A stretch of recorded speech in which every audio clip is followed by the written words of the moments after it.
میں راستے میں ہی تھا جب مغرب کی اذان ہوئی۔ آج جاب سے آتے وقت کافی دیر ہو چکی تھی۔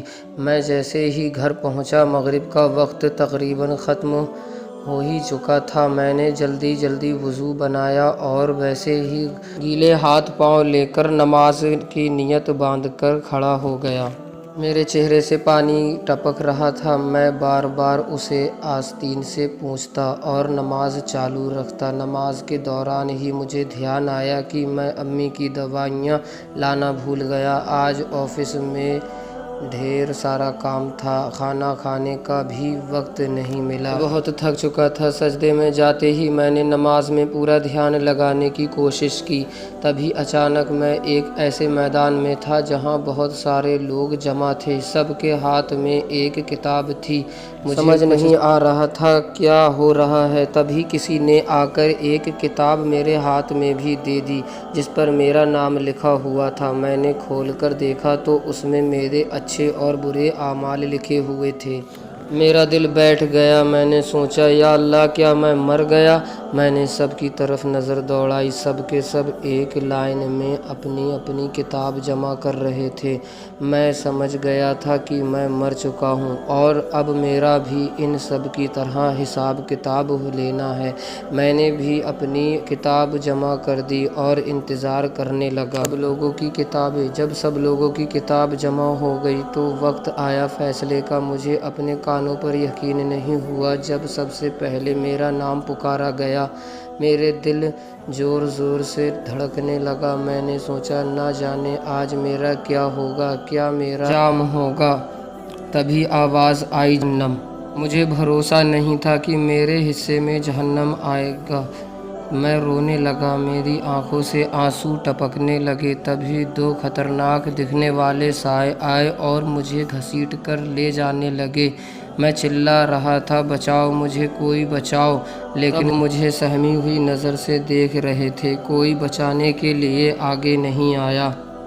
میں چلا کر کہہ رہا تھا میں نے کبھی کچھ غلط نہیں کیا، کبھی جھوٹ نہیں بولا، کسی کی چغلی نہیں کی، سود نہیں کھایا، مجھے کیوں جہنم میں پھینک رہے ہو؟ کوئی کچھ نہیں بولا، صرف مجھے کھینچتے رہے۔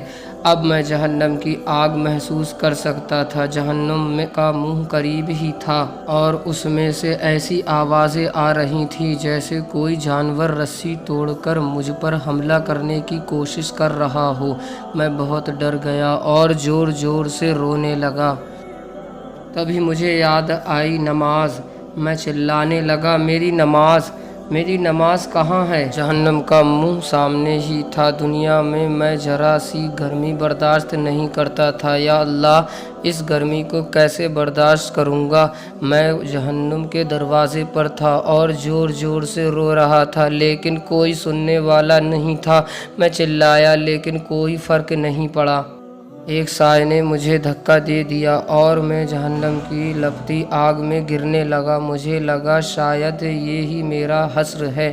اتنے میں ایک ہاتھ نے مجھے پکڑ لیا۔ میں نے سر اٹھا کر دیکھا تو سامنے ایک بزرگ کھڑے تھے، سفید داڑھی اور نورانی چہرہ لے کر مسکرا رہے تھے۔ نیچے دوزخ کی آگ مجھے جھلسانے کے لیے مچل رہی تھی، لیکن ان بزرگ کا ہاتھ لگتے ہی اس کی تپش ٹھنڈک میں بدل گئی۔ میں نے ان سے پوچھا آپ کون ہیں؟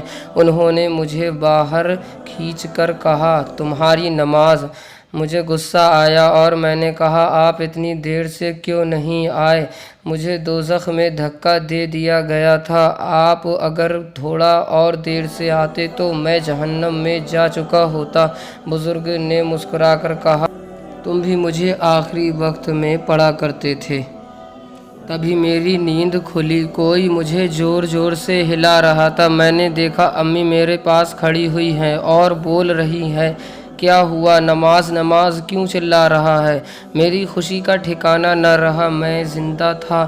میں نے امی کو گلے لگایا اور کہا آج کے بعد میں کبھی نماز میں دیری نہیں کروں گا۔ پیارے عزیز دوستو، یہ ایک میسج تھا نماز کے تعلق سے جو آپ لوگوں تک شیئر کیا گیا۔ پیارے عزیز دوستو، اب تو اس ویڈیو کو لائک کر دیجئے۔ آپ لوگوں کا ذمہ داری بنتی ہے کہ آپ لوگ اس ویڈیو کو زیادہ سے زیادہ لوگوں تک شیئر کریں تاکہ وہ لوگ بھی اس ویڈیو کو دیکھ کر نمازوں کی پابندی کر سکیں۔ اللہ تبارک و تعالی ہمیں اور آپ کو سب کو پانچوں وقت کی نماز و جماعت اور صحیح وقت پر ادا کرنے کی توفیق عطا فرمائے۔ انشاءاللہ آپ لوگوں کی خدمت میں اسی طرح کی ویڈیو لے کر حاضر ہوں گے۔ دعاؤں کی گزارش، میں ہوں محمد عادل۔ السلام علیکم ورحمۃ اللہ وبرکاتہ۔